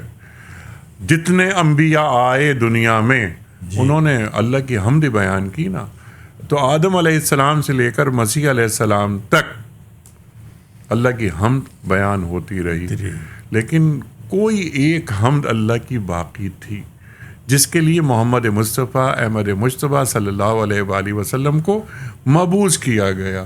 وہ کون سی حمد ہے؟ تو الرحمن الرحیم کیا ہے, مالک یوم الدین ہے کیا. تو دین کا جو علم جو ایتھنٹک افراد ہیں, خواہ ان کا تعلق کسی بھی مسلک سے ہو, کسی بھی فکر سے ہو, بہترین علماء ہر مسلک میں موجود ہیں, لیکن یہ چھوٹی موٹی باتیں, یعنی وہ لڑائی جھگڑے والی باتیں, اختلافی باتیں. دیکھیے سنی اور شیعہ جی کتنی چیزیں مشترک ہیں ان میں. سین مشترک ہے, سین دونوں میں مشترک ہے. نہیں مشکل وہ تو ہے, بلکہ اس کے جو آپ نے بات فرمائی اس پر ہم یہ عرض کرتے ہیں کہ جس طرح حروف تہجی میں سین اور شین ساتھ ساتھ ہیں, اس طرح سنی شیعہ ساتھ ساتھ ہونے چاہیے. مشترکات سنی اور شیعہ جو فکری نظام ہے اس میں 97-98% مشترکات ہیں. یہ علماء کی رائے ہے, جی پوری دنیا کے علماء کی رائے. گھر میں اگر ہماری بیوی کو ایک بات پسند نہیں ہے تو ہم وہ بات نہیں کرتے, بیوی سوچ کر بات نہیں کرتی کہ یہ پسند نہیں ہے. لیکن اگر 98% باتیں ہماری کامن ہیں تو ہم ان پر کیوں نہیں بات کرتے. صحیح ہے. اسی پہ میں یہ آپ سے کہوں گا کہ ہماری جو یوتھ ہے جی وہ ریلیجن سے تھوڑی سی ڈسکنیکٹ ہے, اور اس کی کیا وجہ ہیں اور ہم کیا کر سکتے ہیں کہ یہ ریکنیکٹ ہو؟ جی بہت اچھی بات کی آپ نے. میں یوتھ کے علاوہ ایک بات اور رکھتا ہوں سامنے کہ کیا بات ہے کہ ایک جدید آدمی دین سے دور ہو جاتا ہے. ایک جدید آدمی اب ایک یعنی physics, chemistry, math, biology, medicine وغیرہ وغیرہ, آئی ٹی, اکنامکس, یہ سب علوم ہے نا. اقبال فرماتے ہیں کہ ایک مسلمان کو چاہیے کہ وہ دنیا کے ہر علم کو مسلمان کرے. تو العلم و مخافت اللہ, علم خدا خوفی کا نام ہے. علم خدا خوفی کا نام ہے. توحید اگر علم سے نکل گئی وہ سب کچھ ہو سکتا ہے, علم نہیں ہو سکتا. دین جو آپ کا سوال ہے نا, جی دین کو اس انداز میں پیش کیا جائے نوجوانوں کے سامنے اور جدید افراد کے سامنے کہ انہیں معلوم ہو کہ یہ آدمی جو بات کر رہا ہے نا, ہیں ایسے لوگ پاکستان میں, ایسے لوگ موجود ہیں کہ جو ایسٹ کو بھی جانتے ہیں, ویسٹ کو بھی جانتے ہیں. اور آج مغرب میں کیا ریسرچ ہوئی ہے آج, یعنی اتنے زیادہ وہ اپ ڈیٹڈ ہیں. جب ان سے بات ہوتی ہے تو معلوم ہوتا ہے کہ یار کیا آدمی ہے یہ, قرآن پڑھ کر بیٹھے ہوئے ہیں, بلکہ قرآن کو اپنے اندر اتار کر بیٹھے ہوئے ہیں. وہ جوڑتے ہیں قرآن کریم کو لمحے موجود سے. تو دین پیش کرنے والا اگر اس کے سامنے بات ہوتی ہے, جیسے آج ایتھیزم کتنا بڑا مسئلہ بن گیا ہے, آج کلائمیٹ چینج بنتا جا رہا ہے بڑا مسئلہ دنیا بھر میں. اب یہ کلائمیٹ چینج کے حوالے سے جب ایک عالم دین بات کرے, پاکستان میں 2.5 لاکھ سے زیادہ مساجد ہیں, جمعہ کی نماز ہوتی ہے. میں نے تو پورے پاکستان میں کسی ایک جگہ نہ سنا, نہ دیکھا, نہ کسی نے مجھے بتایا کہ ہمارے امام صاحب نے آج جمعے کے خطبے میں کلائمیٹ چینج کی بات کی تھی. تو ان کی تقریروں میں, ان کے خطبات میں کیوں نہیں یہ بات آتی؟ آج یہ گڈ گورننس کسے کہتے ہیں؟ کیا یہ کوئی الگ چیز ہے؟ یہ دین کا حصہ ہے. جی, یہ دین کا حصہ ہے.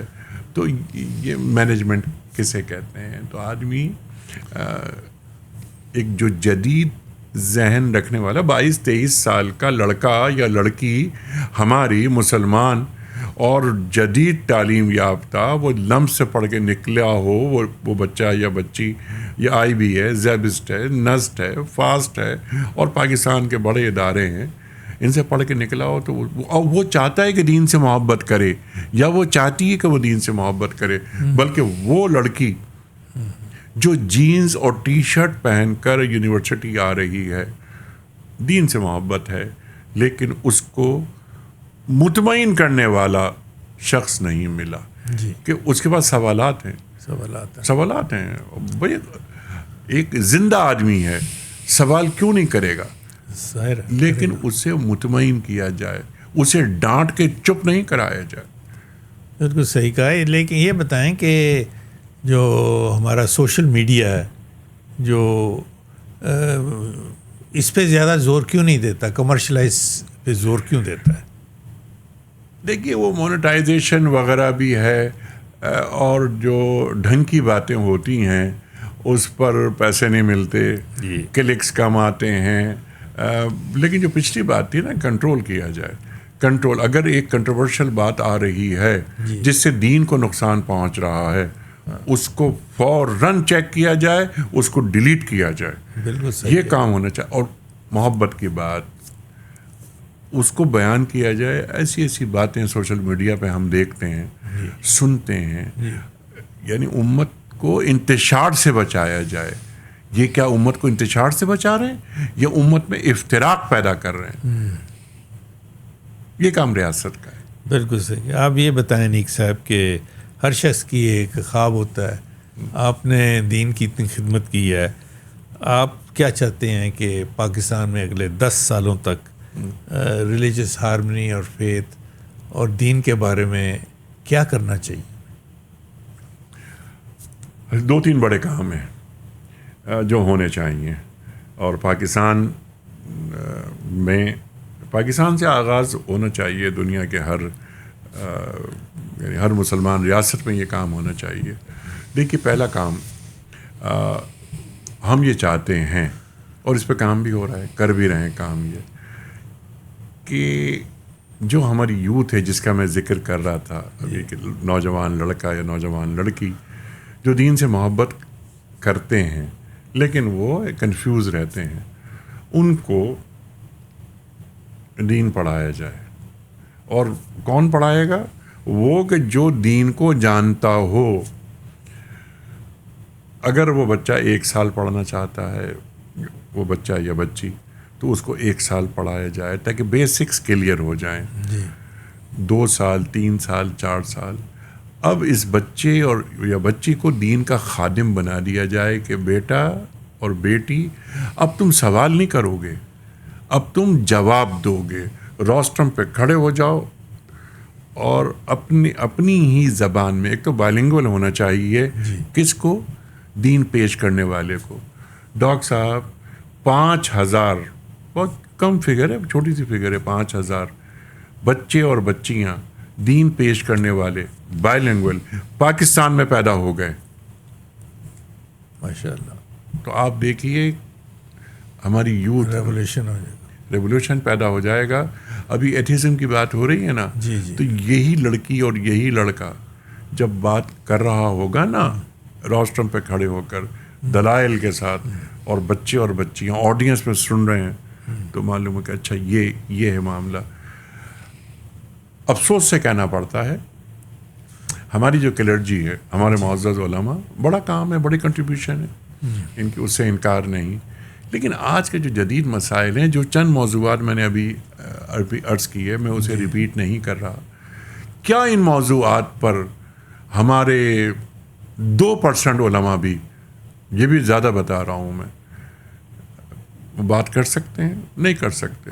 پاکستان میں اگر 1 لاکھ علماء ہیں, جی 1 لاکھ کا 1% ہوا 1000, جی تو کیا پورے پاکستان میں, اور میں یہ ذمہ داری سے بات کر رہا ہوں, یہ میری فیلڈ ہے, جی میرا فورٹے ہے, ایک عرصے سے کام کر رہا ہوں, تو میں جانتا ہوں چیزوں کو, میں ان سے کنیکٹڈ ہوں بہت زیادہ.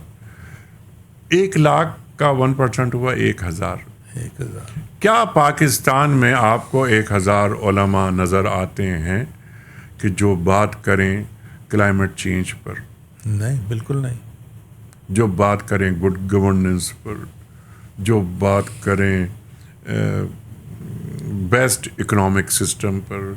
قرآن کریم کیا بیان کر رہا ہے؟ تو ایک چند باتیں جو بیان ہو رہی ہیں, مسلسل ہو رہی ہیں, وہ اچھی چیز ہے, وہ ہوتی رہیں, لیکن جب آپ یعنی اس میں کوئی اس کو جوڑیں, جی اس کو جوڑیں حالات حاضرہ سے.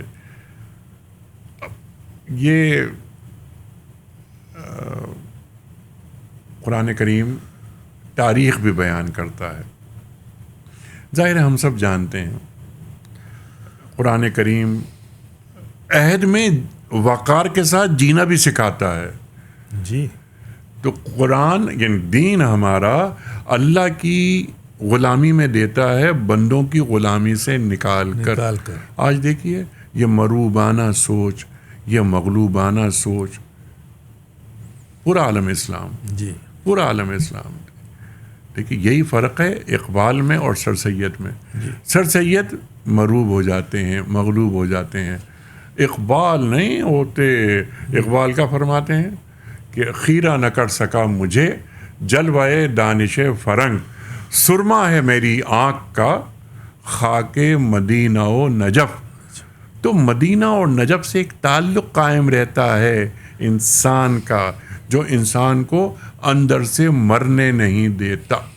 اسی کو فیتھ کہتے ہیں نا. جی ایک فیتھ ہے کہ یہ اللہ, حضرت امام حسن علیہ السلام کا ایک قول ہے, سبحان اللہ سبحان اللہ, جی کہ جو اللہ کے کام میں لگ جاتا ہے, جی اللہ اس کے کام میں لگ جاتا ہے. سبحان اللہ اکبر, اللہ اکبر. اقبال فرماتے ہیں نا کہ ہاتھ ہے اللہ کا, بندہ مومن کا ہاتھ, غالب و کار آفری, کار کشا, کار ساز. سوال یہ ہے کہ بندے کا ہاتھ اللہ کا ہاتھ کب بنتا ہے؟ بہت انیک صاحب, آپ کا جو آپ بیان کرتے ہیں قرآن, شاعر مشرع علامہ اقبال, ہمارے سامعین کو یہ ریلیشن میں آپ اور گفتگو کریں, سمجھائیں کہ علامہ اقبال کی شاعری, جو کچھ بھی شاعری ہے, وہ خود علامہ اقبال نے کہا کہ میری شاعری ایک سمندر کی ان ریپلز کے مانند ہے جو ابھرتی ہیں. تو ہمارے سامعین کو کچھ قرآن اور اقبال کے بارے میں بتائیں. یہ روحانی بات ہے, ہماری قوم, ہمارے جوان ان چیزوں کو سننا چاہتے ہیں. یہ اب یہ بہت بڑا موضوع ہے. اس پر, اسی موضوع پر اقبال و قرآن پر ایک کتاب ہے ڈاکٹر غلام مصطفیٰ صاحب کی, جی جو کراچی حیدرآباد چلے گئے تھے, بہت بڑے اسکالر. ان کی وہ کتاب ضرور دیکھا جائے. لیکن جیسے ابھی آپ نے بات فرمائی نا, تو اقبال فرماتے ہیں کہ میری شاعری قرآن کریم کے سمندر سے اٹھنے والی موجوں کا نام ہے. جی اقبال نے قرآن کریم کو پڑھا, اپنے اندر اونڈیلا, اور اس کو منظوم بنا دیا, اس کو منظوم کر دیا. میں نے ابھی ایک ابھی شعر پڑھا تھا اقبال کا کہ ہاتھ ہے اللہ کا, بندہ مومن کا ہاتھ, غالب و کار اپنی کار کشا کار ساز. اور تو ایک چلتا پھرتا قرآن جی ایک مومن کیسے بنتا ہے، یہ راز کسی کو نہیں معلوم کہ مومن قاری نظر آتا ہے، حقیقت میں ہے قرآن. اب آپ دیکھیے یہ یعنی اب اس کو میں کھول نہیں رہا کیونکہ ہمارے جو سامعین ناظرین ہیں وہ جانتے ہیں ان چیزوں کو.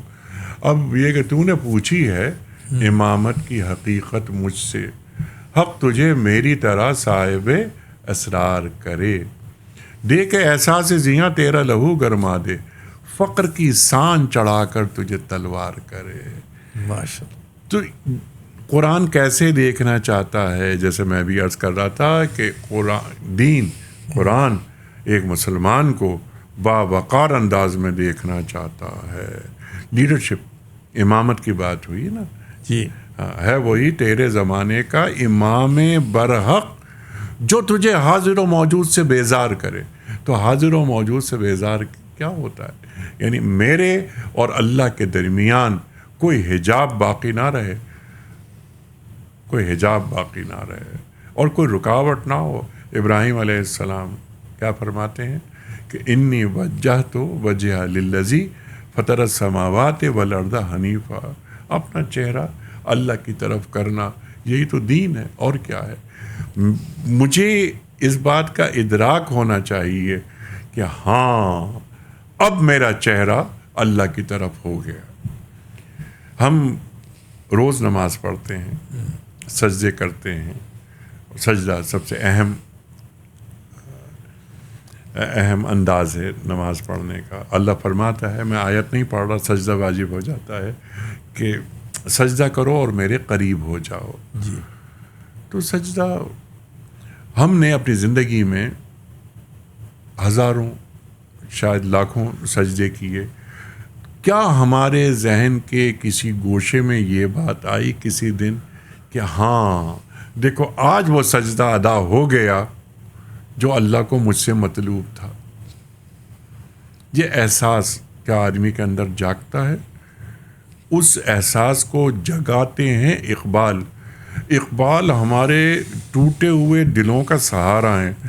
اقبال نہ شکست خوردہ ہیں اور نہ شکست خوردہ ہمیں دیکھنا چاہتے ہیں.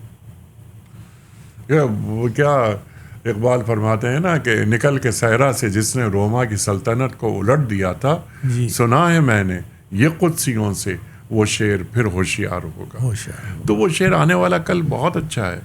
اچھا تمام گفتگو اس کے اندر مایوسی نہیں ہے.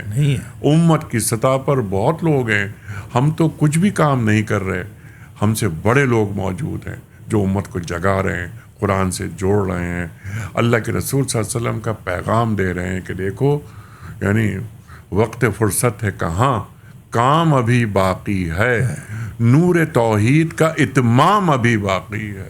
یہ بھی اقبال فرما رہے ہیں. تو بہت بہت خوب. یہ کہ کیا ہے وہ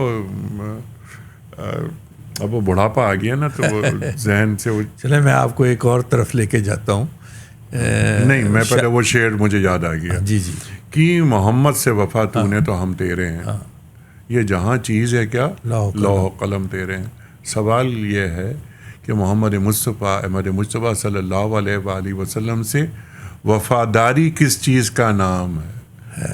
تو یہ جہاں چیز ہے کیا لوح قلم تیرے ہیں. یہ جہاں یہ تاریخ ہے، لوح قلم تقدیر ہیں. اقبال فرماتے ہیں کہ عبث ہے شکوہ تقدیر یزداں، تو خود تقدیر یزداں کیوں نہیں ہے؟ واہ بہت خوب، کیا بات. تو بس لیکن یا ایھا الذین آمنوا لما تقولون ما لا تفعلون کبر مقتا عند اللہ ان تقولوا ما لا تفعلون. اللہ فرما رہا ہے یا ایھا الذین آمنوا، مخاطبت اہل ایمان سے ہو رہی ہے. وہ بات کیوں کہتے ہو جس پر تم خود عمل نہیں کرتے؟ اللہ کو یہ بات بہت ناگوار گزرتی ہے. تو اقبال دیکھیے، اقبال پھر یاد آتے ہیں کہ اقبال بڑا اپدیشک ہے، من باتوں میں موہ لیتا ہے، گفتار کا غازی یہ تو بنا، کردار کا غازی بن نہ سکا.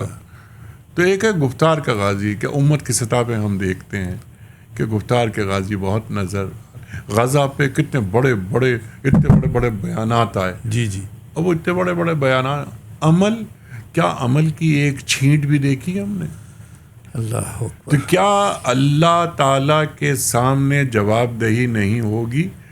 وہ جو بچے وہ جس طرح گئے ہیں، جا رہے ہیں، شہید ہوئے، بھوکے پیاسے، خواتین کیا حال ہوا، 60,000 سے زیادہ لوگ شہید ہو چکے ہیں، لیکن امت خاموش ہے.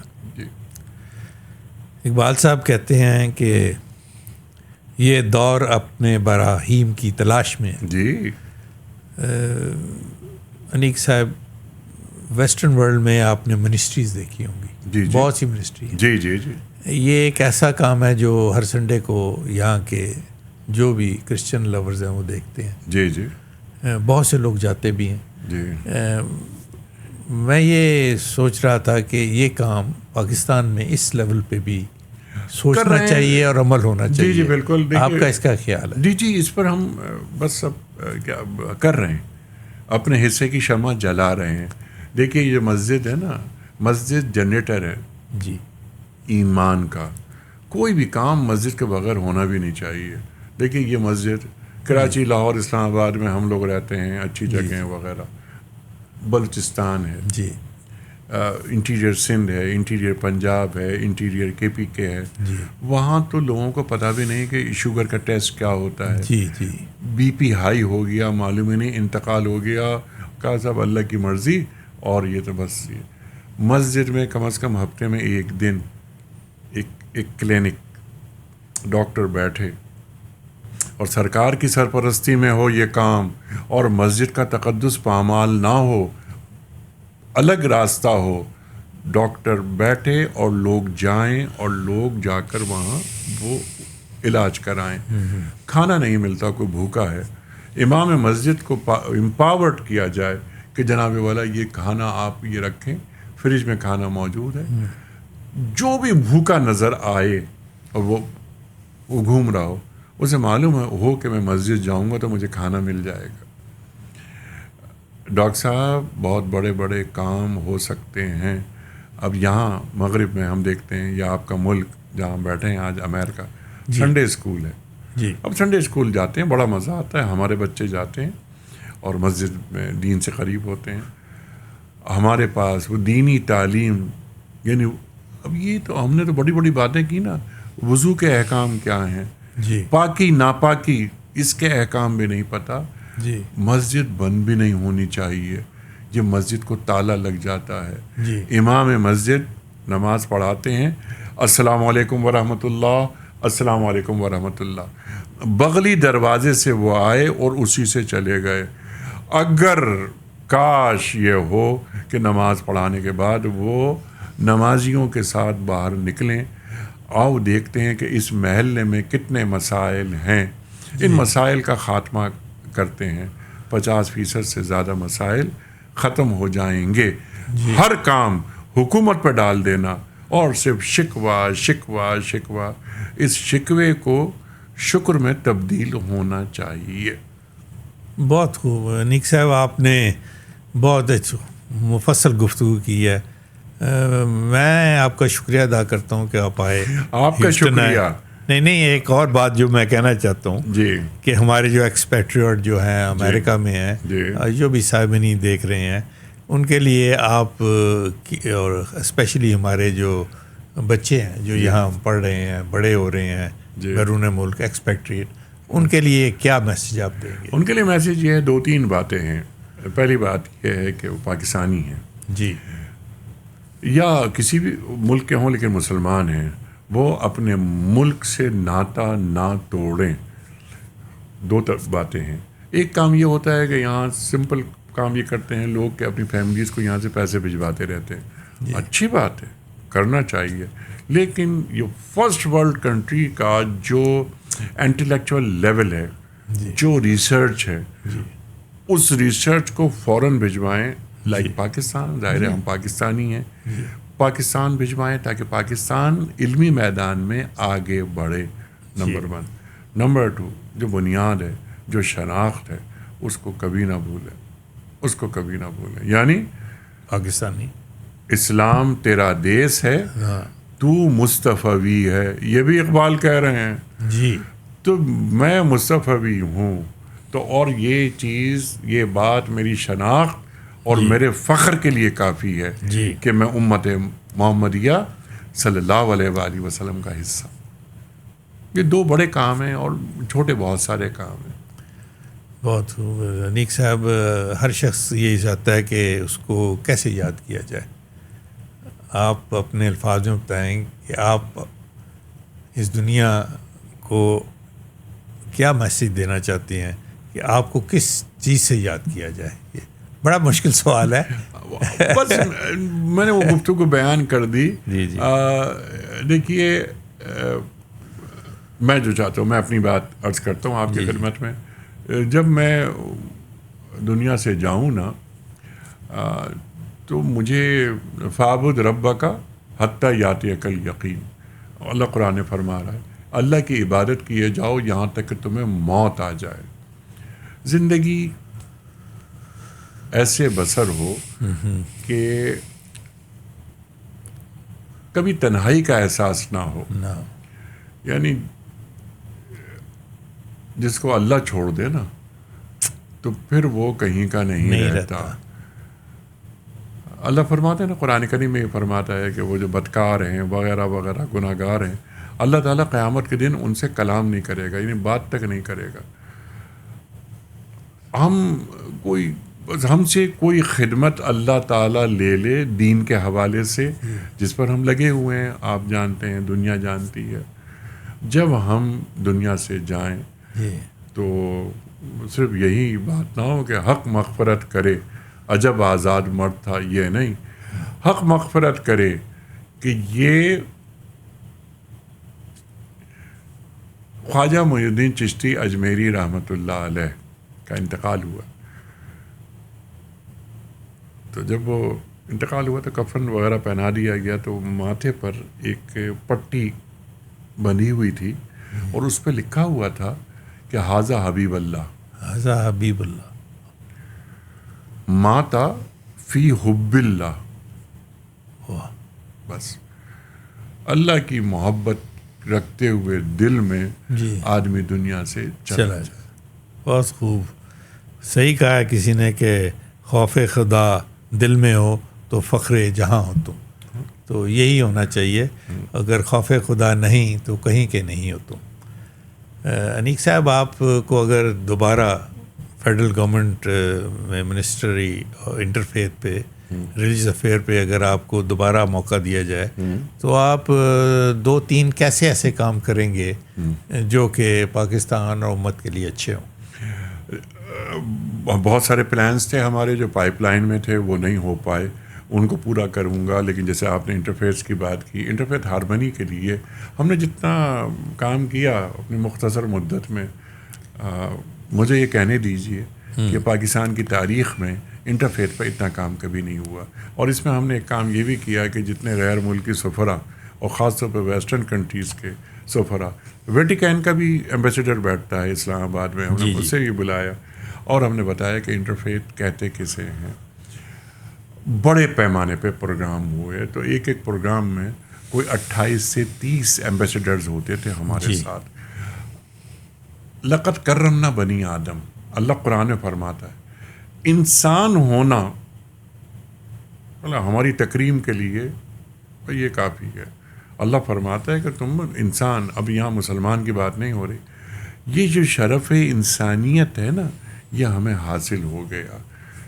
انسان کیسے رہتے ہیں، کس مہذب انداز میں اور کس شائستگی کے ساتھ، ایک دوسرے کے دکھ کو سمجھنے والے۔ تو یہ جو مسیحی بھائی ہیں، اگر ایک مسیحی مظلوم ہے یا اگر ایک یہودی مظلوم ہے تو مسلمان کو مظلوم کی مدد کرنی چاہیے۔ خواہ وہ یہودی ہو، خواہ وہ مسیحی ہو، صرف مسلمان ہی کی مدد نہیں، یہ انسان ہے۔ الخلق عیال اللہ، تمام مخلوق اللہ کا کنبہ ہے، یہ اللہ فرما رہا ہے. تو مل کے کام کر کے اور پھر اس کا ایک ایجنڈا بنائیں، یعنی ایک ٹو ڈوز یہ کرنے کے کام ہے.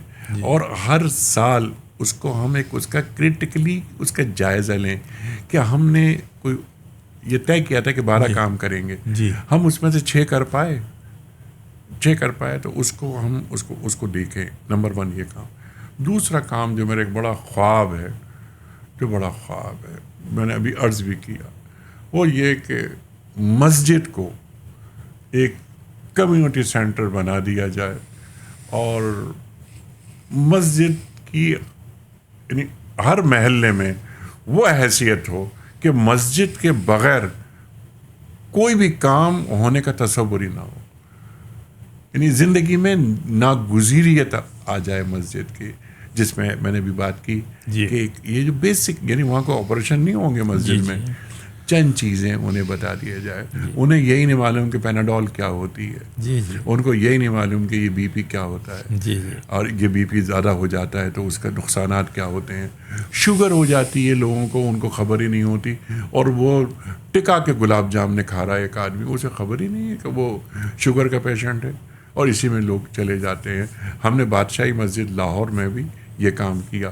وہاں تو ہم نے جو ڈینٹسٹ ہیں ان کو ہی بلایا، اور جو آئی اسپیشلسٹ ہیں ان کو بلایا. سینکڑوں افراد آئے اور انہوں نے آ کے اپنی آئی سائٹ چیک کرائی وغیرہ وغیرہ. تو پورے پاکستان میں کیوں نہیں ہم یہ کام کر سکتے؟ ہونا چاہیے. اور امت میں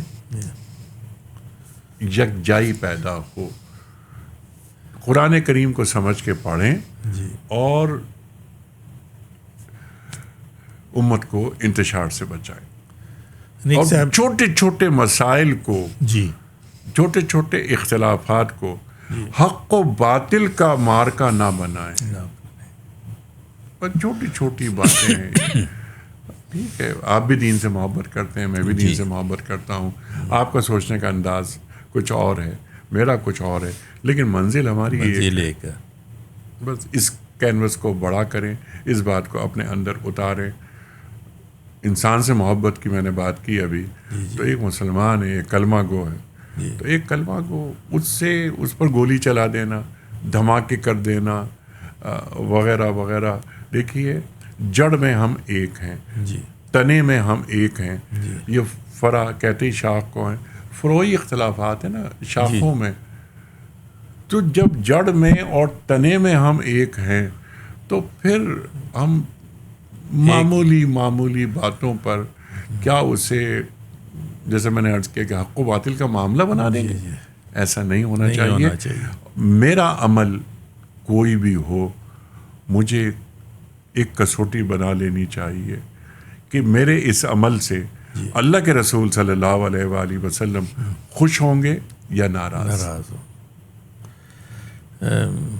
آخر میں انیک صاحب، ہم پاکستانی ہیں، ہم پاکستان کو ہمیشہ آگے بڑھتا ہوا دیکھنا چاہتے ہیں. میں آپ کے خیالات لینا چاہتا ہوں کہ آپ پاکستان کے مستقبل بارے میں آپ کے کیا خیالات ہیں؟ یہ بھی بہت اہم سوال ہے آپ کا. دیکھیے، پاکستان الحمدللہ ٹریک پہ آ گیا ہے. وقتی طور پہ کچھ مسائل پیدا ہوئے تھے، اور اب پاکستان بہت تیزی کے ساتھ اوپر جا رہا ہے. انسانی کوششیں، اس کی بڑی اہمیت ہوتی ہے. میں کریڈٹ دیتا ہوں فیلڈ مارشل صاحب کو. فیلڈ مارشل صاحب انہوں نے جو گفتگو فرمائی، بہت ساری باتیں ہیں کہ ان اللہ یحب الذین یقاتلون فی سبیلہ صفا کانہم بنیان مرصوص. کیا انہوں نے زبان سے یہ بات کہی تھی؟ انہوں نے دل سے یہ بات کہی تھی. ریاستیں تائید الہی کے ساتھ چلیں تو بہت جلد کامیابی ان کے قدم چومتی ہے. مجھے یقین نہیں، میرا ایمان ہے کہ آنے والے دنوں میں بہت جلد پاکستان کو بہت آگے دیکھیں گے ہم سب، اور اس میں اللہ تعالیٰ کی تائید ہمیں حاصل ہوگی. نیک صاحب، بہت بہت شکریہ آپ کے انٹرویو کا. بہت خوشی ہوئی ہے کہ آپ کے خیالات ہمارے پاکستانی ڈائسپورا تک اور پاکستان کی یوتھ تک پہنچے. اور شکریہ بہت بہت کہ آپ ہیوسٹن آئے ہیں. میں چاہتا ہوں کہ آپ بار بار آئیں اور دین کی تعلیمات دیں, اور آپ کے وہاں آنے سے ہمارے معاشرے پہ جو اثر پڑتا ہے دین کا, اس کا کوئی نبل بدل نہیں ہے. Thank you.